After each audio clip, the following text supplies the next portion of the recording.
Tamil Nadu governor का क्या कहना है? तमिलनाडु गवर्नर ने रिसेंटली रिफ्यूज किया जो कस्टमरी एड्रेस होता है, ठीक है, जिसको गवर्नर्स एड्रेस भी कहते हैं, ठीक है। गवर्नर कब कब एड्रेस करता है स्टेट लेजिस्लेचर को? इसके लिए मैं आपको पहले गवर्नर के बेसिक्स बताऊंगा, ठीक है। बेसिक्स जब आप समझ जाएंगे तो आपको आइडिया हो जाएगा गवर्नर का स्टेट गवर्नमेंट के साथ रिलेशन कैसा होना चाहिए और एक्चुअली रिलेशन कैसा है, ठीक है। सबसे पहले आपको पता होना चाहिए कि हमारा जो गवर्नर होता है उसको कौन करता है? Appoint central government. Governor of India, governor of any state is appointed by centre, ठीक है।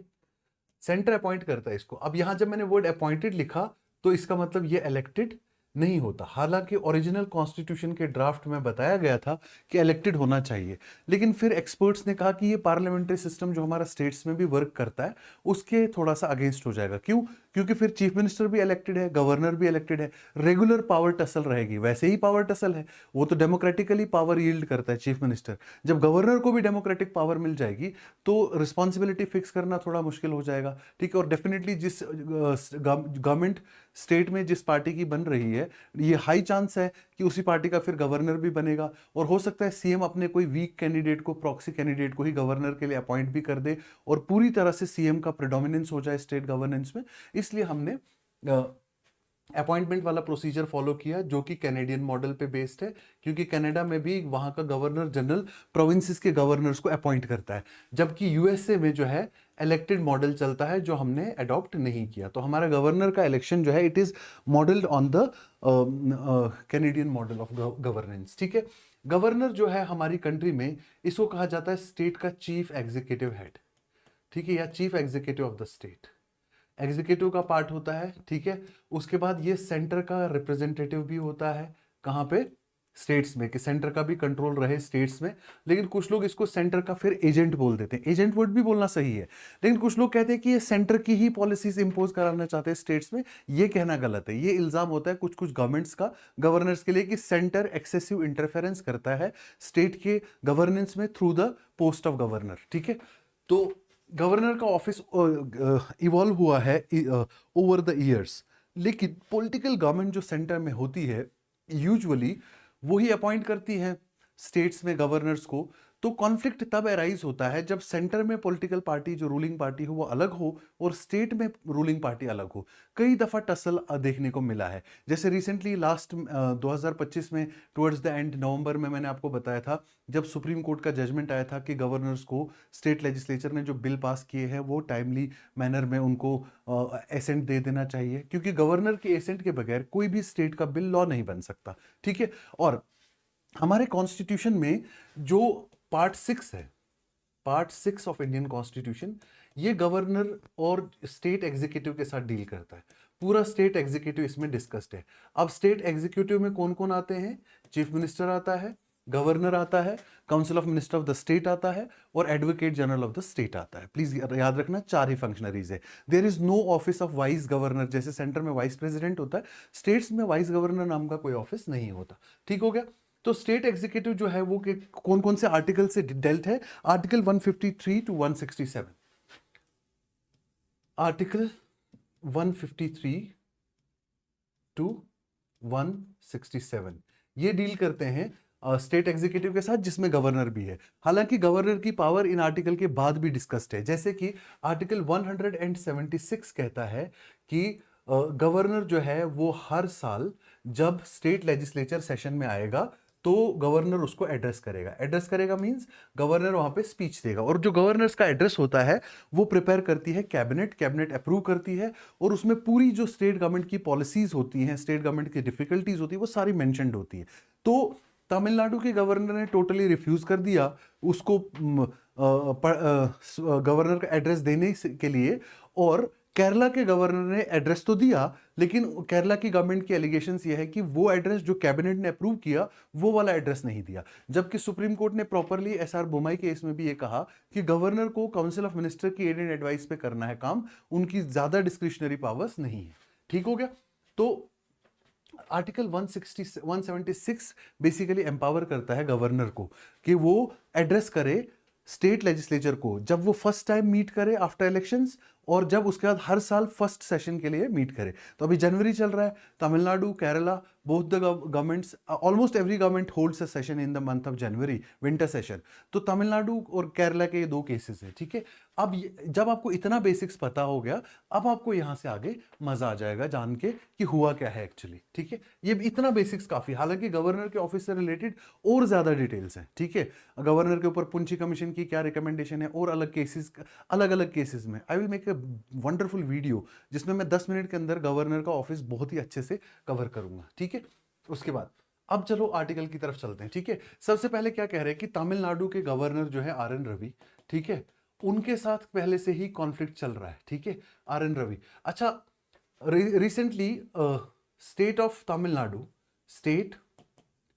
Tamil Nadu versus governor of Tamil Nadu, ये केस भी गया था सुप्रीम कोर्ट के पास, जिसमें सुप्रीम कोर्ट ने गवर्नर को कह दिया कि तुमको 3 महीने के अंदर बिल को पास करना है जो स्टेट लेजिस्लेचर से आए। पास जरूरी नहीं करना, कोई ना कोई एक्शन लेना है, ठीक है। और आप इंडेफिनिटली किसी भी बिल पे नहीं भेज सकते हो। और अगर आपने रिकंसिडरेशन के लिए वापस भेजा स्टेट को, वो बिल वापस आएगा आपके पास, तो आपको 1 महीने के अंदर उसको कोई ना कोई एक्शन लेना है। हालांकि कॉन्स्टिट्यूशन कहता है कि जब दूसरी बार रिकंसिडर होकर बिल आए तो governor is bound by the aid and advice of council of ministers of the state, ठीक है।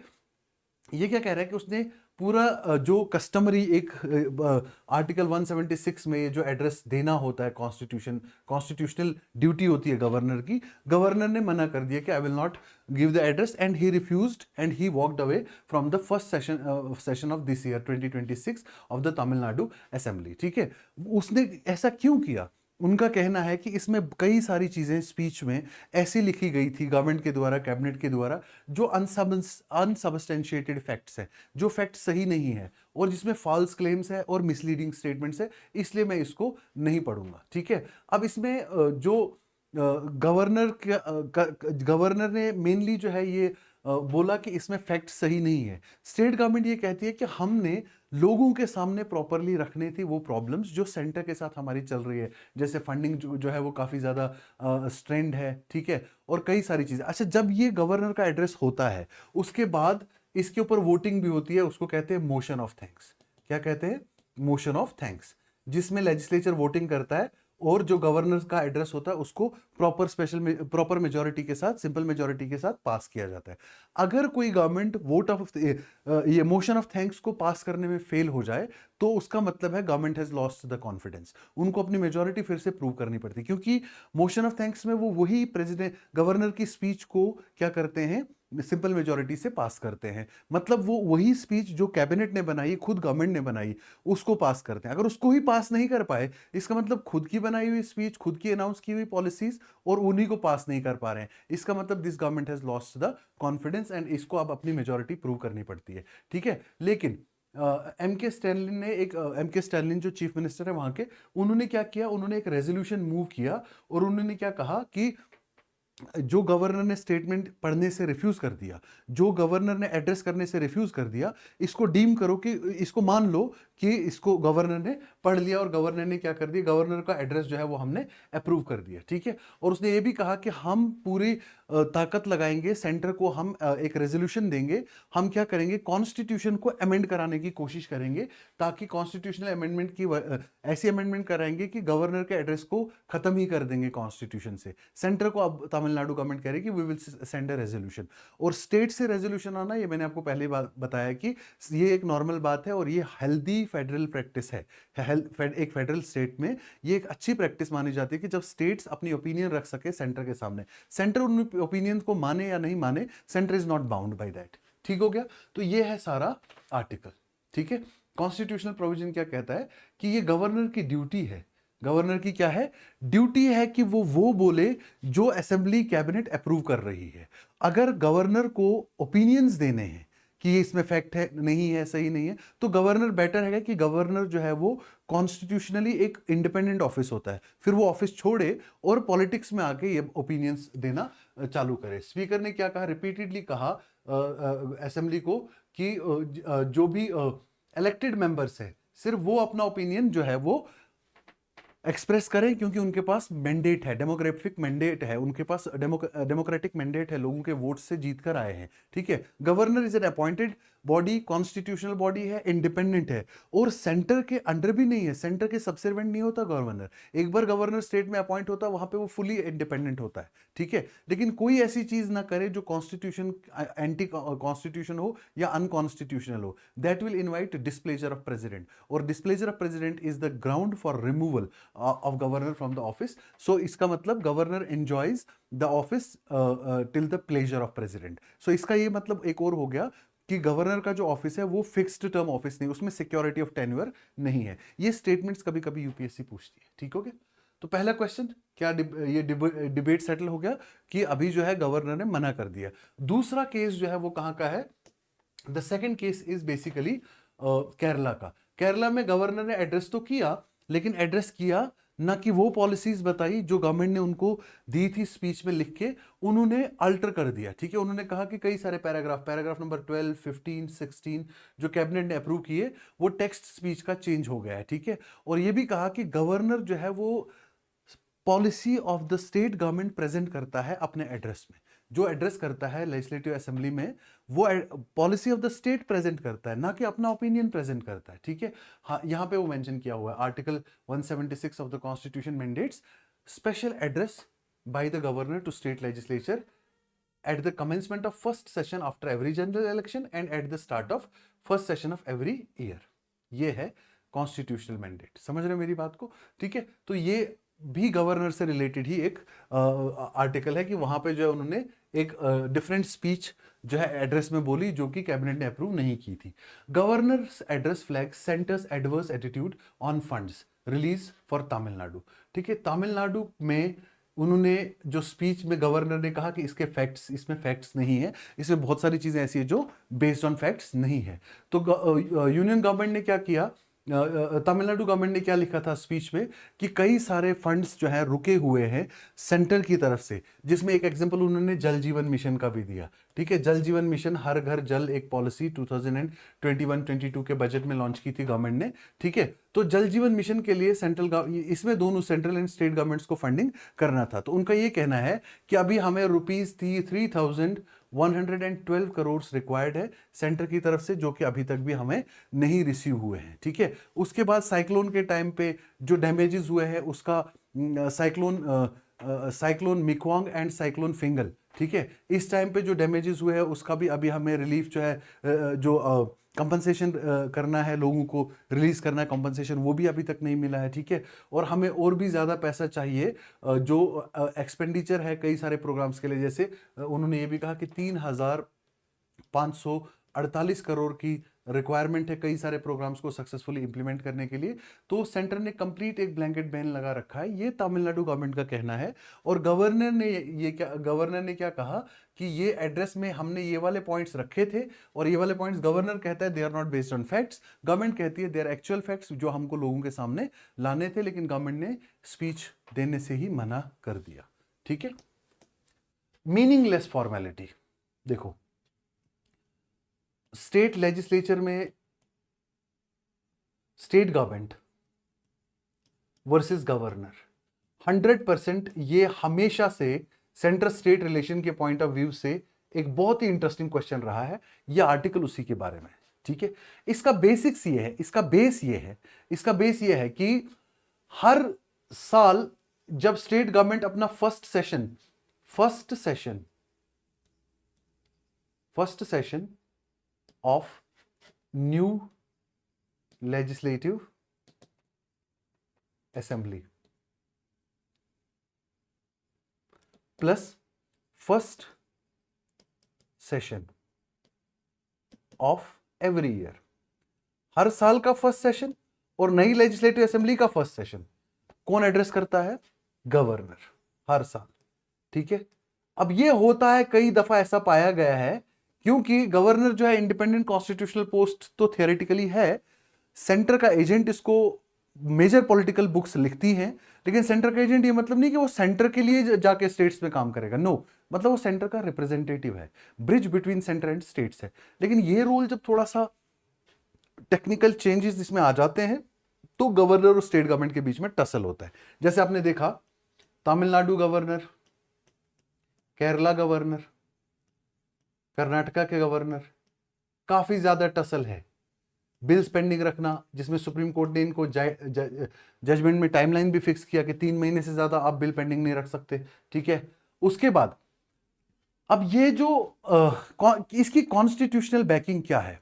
इसकी कॉन्स्टिट्यूशनल बैकिंग ये है कि article 176 of the constitution, article 176 and article 86 of constitution, this says governor to address state legislative assembly and this says president to address parliament, ठीक है।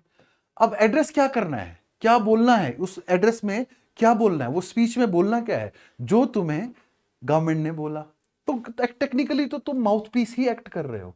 ये मेरा टर्म नहीं है माउथ पीस, ये टर्म है किसका?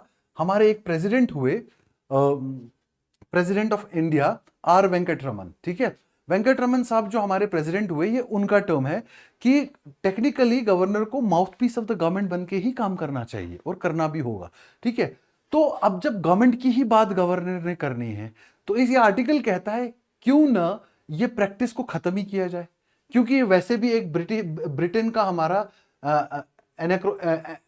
ये बेसिकली ब्रिटिश एक रिमेन है हमारे पास, ये एक मीनिंगलेस फॉर्मेलिटी है। इसका मतलब क्या है? मतलब यह गवर्नर आएगा, फॉर्मली वो बात कहेगा जो गवर्नमेंट ने कहनी ही है, और बाद में उसको वोट ऑफ थैंक्स के फॉर्म में प्रेजेंट किया जाएगा स्टेट लेजिस्लेचर के सामने, उसके ऊपर वोटिंग होगा और वो पास होगा और उसके ऊपर फर्दर कार्रवाई होगी।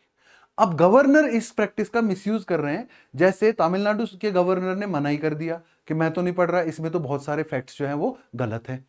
केरला के गवर्नर साहब ने क्या किया? पढ़ा लेकिन पूरा नहीं पढ़ा जो गवर्नमेंट ने उसको अप्रूव करके दिया, ठीक है। इसलिए गवर्नर जो चीफ मिनिस्टर्स हैं इन स्टेट्स के, जैसे गवर्नर एम रवि तमिलनाडु के गवर्नर हैं, ठीक है। इसी तरह केरला के गवर्नर जो हैं, governor of Tamil Nadu R N Ravi, ठीक है। और केरला के गवर्नर का मुझे नाम इसमें नहीं अभी दिख रहा है, इस आर्टिकल में मैंने पढ़ा, याद मुझे नहीं रहा, मिस्टर अर्लेकर है, समथिंग अर्लेकर है, ठीक है। आर के अर्लेकर, ठीक है, हाँ। तो आर के अर्लेकर साहब का भी यही उन्होंने क्या कर दिया, स्पीच पूरा मॉडिफाई कर दिया। अब article, sorry it is not article 86, it is article 87 है। आर्टिकल 87 और आर्टिकल 176 जो कॉन्स्टिट्यूशन का है, ये गवर्नर को क्या कहता है कि स्पेशल एड्रेस करना है, प्रेसिडेंट करेगा पार्लियामेंट को और गवर्नर करेगा स्टेट लेजिस्लेचर को। ये कहते हैं कि ये तो वेंकटरमन साहब ने कहा कि जितने भी जो गवर्नर्स हैं उनको जब करना ही है एक्ट एज माउथ पीस, तो ये प्रैक्टिस रखना क्यों है? ये वाली बात चीफ मिनिस्टर ऑफ केरला ने भी कहा कि हम एक रेजोल्यूशन भेजेंगे। चीफ मिनिस्टर ऑफ तमिलनाडु उन्होंने भी कहा कि हम एक रेजोल्यूशन भेजेंगे सेंट्रल गवर्नमेंट को कि कॉन्स्टिट्यूशन में ही अमेंडमेंट करो, ये दोनों आर्टिकल को हटाओ। अब ये दोनों आर्टिकल हटने से लॉसेस भी तो देखना पड़ेगा ना। लॉस क्या है? लॉस ये है कि जो ये कन्वेंशन है, जो ये ट्रेडिशनल प्रैक्टिस है गवर्नर्स एड्रेस और प्रेसिडेंशियल एड्रेस की, ये खत्म हो जाएगी। तो फिर गवर्नर का क्या रोल रह जाएगा स्टेट लेजिस्लेचर के रेस्पेक्ट में, और प्रेसिडेंट का क्या रोल रह जाएगा? इसका जवाब भी है अपने पास। जवाब ये है कि स्पेशल एड्रेसेस, अगर कोई बात पूछनी हो, कोई रेफरेंस भेजना हो आपको स्टेट लेजिस्लेचर को या पार्लियामेंट को, तो प्राइम मिनिस्टर प्रेसिडेंट के पास आर्टिकल 86 है और गवर्नर के पास आर्टिकल 175 तो है ही। तो 176 को हटा दो। 175 article talks about special references by governor to states whenever it wants to refer any bill or any matter to legislature and seek opinion from the legislature. It can also give a special address to state legislature. तो ये वाला tool तो है ही ना।